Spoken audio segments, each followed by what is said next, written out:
Hello, everyone. Welcome back to Silver Tears Tarot. So, I said at the tail end of yesterday's extended that I was just going to let you guys tell me what today's reading should be about because there were so many changes in the energy. And boy, did you deliver. So, I usually start with, okay, I read a bunch of your responses and I haven't even gotten through everyone's responses. But I can basically put them into three groups. So we've got the group that says, this energy won't let me go. There's the energy that says, I'm stuck in a trap. There's the energy that says, I'm in a tractor beam. And I'm like, this is incredibly consistent. So everyone's saying, what's going on? What do I do? So we're going to take a look at that. This is going to be a general reading. It'll be a soulmate snapshot. So there's no extended or anything. It's just, let's get in and really figure out kind of what is causing this energy because everyone is asking this question. So it's a general reading for this collective. But if it's you, then you might want to look at yesterday's reading because immediately this reminds me of a lot of what came up in yesterday's reading. I don't know how much else we'll see that matches it, but the energy that you guys are giving me is very much that of the we're in the full moon portion of this October situation and things are intense. I'm caught in a tractor beam. I'm caught in a trap. I'm stuck. There's this overall feeling. So let's just kind of get in and see what's going on here. And I know this isn't going to resonate with everybody because like I always say, it shouldn't. But if it's you, then check out yesterday. Check out some of these other ones that we've been having because it's like it's rising in pitch almost. All right, so we've got the King of Swords. There's a stop and think about it sort of vibe right now, but it's a super uncomfortable, like waiting for something to happen that you truly, truly dread. But not, it's hard to describe. There is a realization that it's like an acceptance that it's happening. You still dread it. And the silence is taking too long. There's this kind of bubbling under the surface kind of feeling. Something is, here it is. This is trapped. This is won't let go. But this is the awareness of that trapped feeling. So this may be something that you maybe have felt under the surface before, but it's front and center now. And it's got that sense of, with that King of Swords though, whew. It's a stop and think about it kind of energy. So it's really going to kind of force you to... Problem is you can't help but feel it on top of it, which I guess you should be doing both, but it still feels super challenging. It throws you off your game. It's a feeling of not being able to concentrate, not being able to do some of the things that you would ordinarily want to do. We have the Lover's card, confirmation that this is energy. Okay, so I feel like this is coming from your person. This is energy that's coming through from your person. It's like a deer in headlights, running away, wanting to run away, but not even being able to move forward to run away. Significant change, rending the soul with the Wheel of Fortune. So far we've got the Nine of Pentacles, which is knocking you off your game over here. The Lover's card confirming that it's about this soulmate situation and me saying this is your person's energy that's coming to get you here. The Seven of Chalices is all about that kind of sitting there stuck in a frozen in the light, not knowing which way to run kind of energy. It's incredibly strong, but this feeling of the soul being rent by change. There's something that's moving them forward. I think it's them moving them forward anyway, and you are feeling the impact of it. So it's kind of hard to tell if it's you or them, but I think this is telling us what's happening in that energy, and it's their energy. So there's not much you can do about this other than shield against it. But shielding against somebody that you're this connected to can be kind of a challenging thing to do. So you got the Seven of Wands here. It may be impacting your ability to sleep, your ability to focus, your ability to concentrate on things that that need to happen, in the daytime when you're not even trying to sleep. We've got the Emperor. Okay, so there is some sense of them. What you're catching here is part of a battle where they're trying to right some wrong. They're trying to like strong arm it into being what they want for it to be. So this is a super uncomfortable tug of war, and you're witnessing it, and they have decided to like pull out all the stops and get real intense with it. There's that decision they are being haunted by. They're having a super hard time doing it because they're having a hard time incorporating the truth. So we've got the Two of Swords and the Ace of Swords both coming in the reverse. And so they're blinding themselves and then being super frustrated about not being able to see their way forward. And this is all what you're picking up on. So this is kind of that energy of just what's happening with them. But why are you, oh my goodness, you're really catching it. It just feels like you're getting the brunt of all this energy right now. And you are, we know from previous readings that they're using you for strength. But this is super intense. Like they are realizing something right now. Whew, judgment.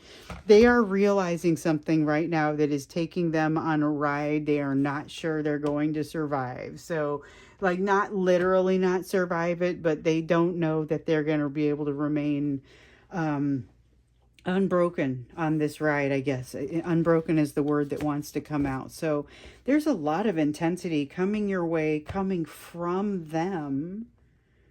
Like, what is going on here? Let's find out what's going on that's suddenly driving all of this insane, super intensity. Okay, so they're unhealed. We know that they're unhealed. Something's going on in their environment. We saw some of that yesterday as well. Some things going on in their environment. They're unhealed. They're desperately seeking. This comes up underneath. We're keeping it. This is what's going on in their environment. Something is not safe for them. Something is being dishonest for them. Something's being dishonest. Okay, and here's my last one. Knight of Wands. Oh, they're getting a little bit of their own medicine. Ooh, this is rough. Okay, so they've got somebody who is leading them on, and not necessarily from a relationship standpoint or even a romantic standpoint. They're aware, they're seeing the red flags. They know that someone's being disingenuous, and there is a tempest within them. They are unhealed.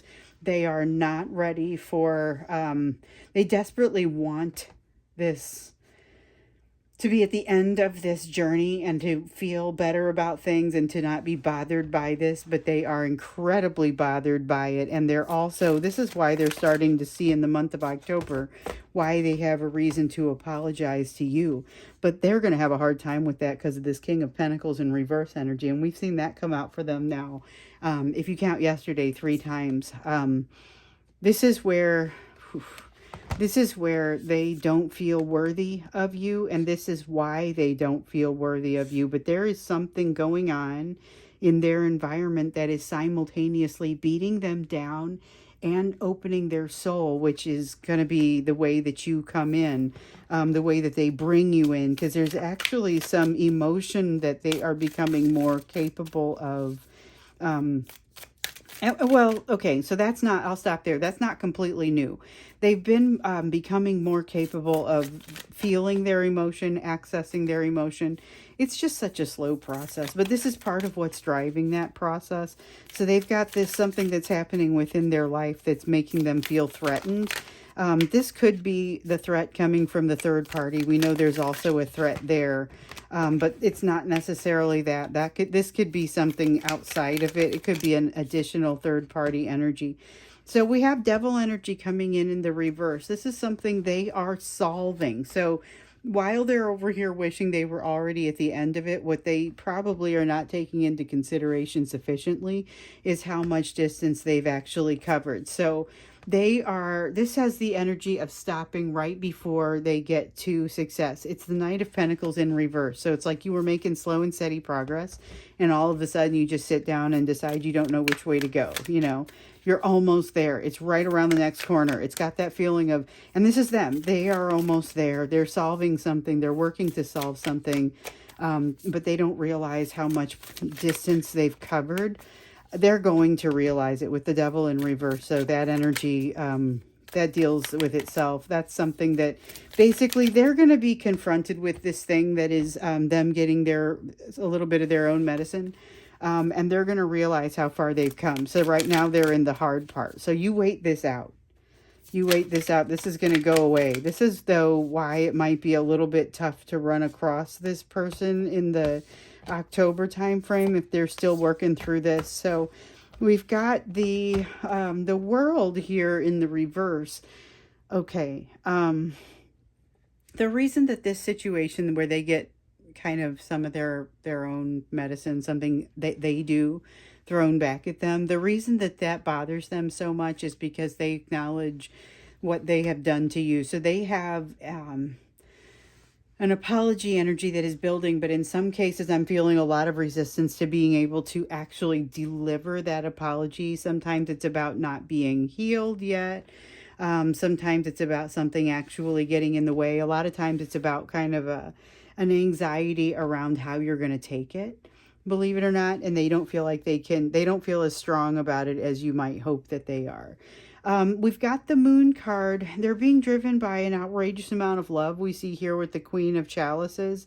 With the Moon, this is that intensity of this full moon that we've been seeing show through. It showed up in the beginning of the October, showed up in the October reading, just that there was intensity around the moon. Coming off of the full moon toward the end of September, that has been a super, well, it was a super moon, but it's been a super intense sort of moon. And we've really been still seeing the impact of it. But with the eclipses coming up, I don't know that it ever truly lets up. There's a lot of intensity and intoxication in this energy, but there's also a lot of emotion of deep love. That's why the vulnerability seems so real, because it is. So it doesn't go deep enough, but it's very real. The problem is it kind of gets in the way of you being able to, with the Page of Chalices here, with you being able to truly take the communication. I'm trying to hold too many cards. I'm going to set this moon down. But to truly be able to take in all of the communication and to believe it and to feel right about it. This Page of Chalices suggests that their energy does not quite hit right for you. And it has to do with this, whatever's going on here. So they're going to be basically a shell by the time they run into you, because they're just so tired on that day. This is part of why their emotion degrades from being driven entirely by love to something that ends up feeling a little bit more thinky, as I put it previously. We talked about emotion of communication coming in during the course of October, and there's a lot of energy of communication, but it is not easy communication, and it is not necessarily for the right reasons or doing things in the best ways. There's a little bit of an imbalance about the way it drives forward really hard.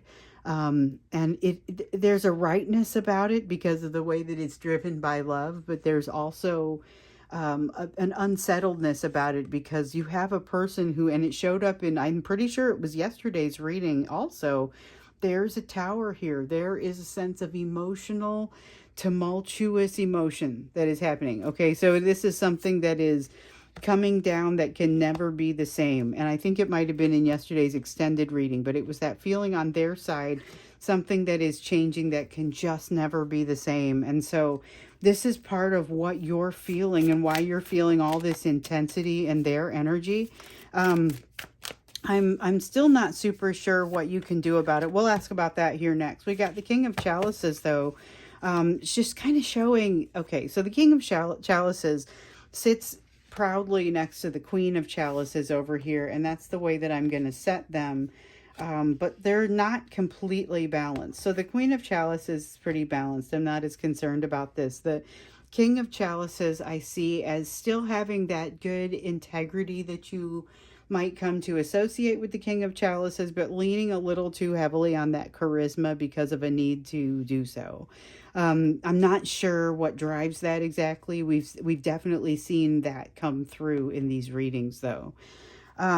Okay, so to get into it, though, I mean, as far as what the answer is, why you're feeling caught in a trap. This person is clinging to you, using your energy for their strength, and they are going through something that almost feels like a breakdown to me right now. There's a lot of intensity. Let's see what you should do about this. Like, are you supposed to reach out to them? Are you supposed to stay quiet and not reach out to them? Are you supposed to...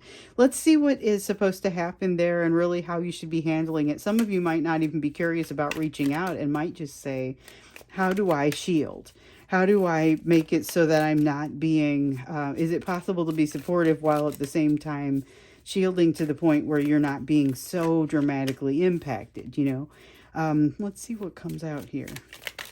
Because this is it's a very intense energy, but I guess that doesn't surprise me based on what I saw yesterday in the month of October. There was an energy so intense that between the YouTube reading and the extended reading, I had to go shake it off because it was, whew, all right. This is a very let love rule sort of energy. This is, that is not specifically about letting your passions drive you, but it is satellite to it. This is letting your emotions be a big portion of things, but also keep in mind what drives you to fear. What is it that keeps you afraid, that makes you not able to say what you want, not able to say what you need? You've got a Six of Wands in the reverse. It's this feeling of not being unmade, but a feeling of not being made yet, not being completed yet. You have something where you're still very much working through something right now. That's part of why you're not able to shake this energy, and that it sticks to you so easily, because of what you're working through. This is it's an intense bond between the two of you, and so it really is happening on both sides. We have the Three of Swords, so you might be able to separate some of the heartbreak that you felt about this situation from what you're feeling now, because there may be a pretty big difference. If you've done some journaling, maybe go back and take a look at that. Actually think about being able to strip out some of what you're feeling and identify some of what maybe it is. There is a sense of you and your person becoming more aligned. And it's really just been popping up with this Two of Wands here, and yesterday's Two of Wands also. Over the last couple days, we've been seeing their alignment in a way that it's something that they're allowing to no longer get in the way, where it's been used as an excuse in the past. Okay, let's see what else wants to come out. Not if I jump and drop an entire chunk of cards. All right, let's see. What is this? We've got the Two of Chalices in reverse. So there's a feeling of wanting something so much that you're going to actually potentially drive it away from yourself because of the types of thoughts that you have. The type of thought that you have that magnetizes something for you is a thought of abundance.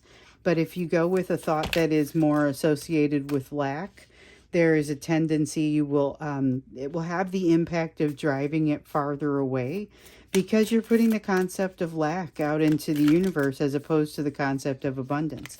So it's a little bit tough to do when you're not feeling that abundance, to put that energy out there, and instead it's you're more aware of what you don't have. There's a feeling here of really kind of needing to put out there what you do feel like you have. Go with the abundance instead. And there's wisdom particularly associated with this that I think is trying to find its way to you right now. Right now, I'm not seeing anything to do with what you should do in terms of your person. It's more in terms of what you should be doing for yourself. Four of Pentacles in the reverse. This is very much about letting go of attachments, letting go of... It's that first mantra, letting go of attachments to people and situations and the outcomes of those situations. And to realize that you're not too far. You haven't gone too far for any of this. And your person probably needs that message more than you. Just that there's always a path to happiness from wherever you are right now. So we have a Three of Wands in the reverse. And that's the message that kind of just wants to come out with that. And we've also got the Five of Chalices. Feels a little bit more like a warning not to get too far into the sadness that you might feel when you look in this situation. Because with the Three of Swords in reverse, it's almost like a promise that you're far enough healed from some of these things, that they're really not, you're going to be able to dissect the emotions and be able to pull them apart. We've got the Ten of Swords in reverse, just reinforcing exactly what this Three of Swords saying and exactly what I'm getting at. Don't allow yourself to get stuck in the mire of overthinking in directions that feel like shame, because it's not a great usage of your time. It's like worrying really impacting your now, making you have a bad time now, but not doing anything good for you in the future. So I think that's something important. It doesn't help you for the future, but it does make your now very difficult. And it's that same sort of feeling around the shame. And not to say don't allow yourself to have feelings, but just be aware you've made some pretty good progress here. I don't get the sense that you are encouraged to reach out to this person, but there's also nothing here that says, oh, by no means should you be. There is a piece that is growing here, and you might do well to just kind of not breathe on it too much, not make too much of an impact to it at this point. All right, so I'm going to go ahead and stop here. Let me know what you guys want to hear about for tomorrow. I got a couple of ideas for questions that have come up from what you guys have sent me, either through IMs in social media or through email. That's usually how those questions come. I will continue to jump into those and to answer them as I receive them. I don't always have time to respond back to you directly. I will if I can, and if something really pops up that requires a response, but generally speaking, it's too many messages to be able to keep up on. However, that is still what I'm going to read them all, and I'm going to get the questions from there so that I always know what it is that you guys want to know. So if you have questions, make sure you bring them to me. Go ahead and bring them to me directly for the time being. It's not too many messages for me to read if I put some dedicated time in my day for it. So I guess I'll see you again tomorrow. Let me know what you want to hear about, and I hope you have a wonderful rest of the day or evening.